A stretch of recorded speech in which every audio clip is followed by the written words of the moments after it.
এখন যাচ্ছি মামার বাড়ি। জানি তো মামার বাড়ি মধুর ভারী, সেই জন্য আমরা আসতে যাচ্ছি মামার বাড়ি। আমাদের বাসার কাছেই সবসময় মামার বাড়িতে ফেলাইন দিয়ে দিঘা আপনাদের ভিডিওগুলো ছাড়ি আপনাদের কাছে।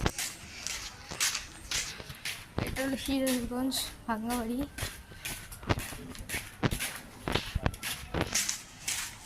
প্রচুর পরিমাণ ড্রোন উঠছে, দেখতেই পাচ্ছেন আকাশের কিতাব।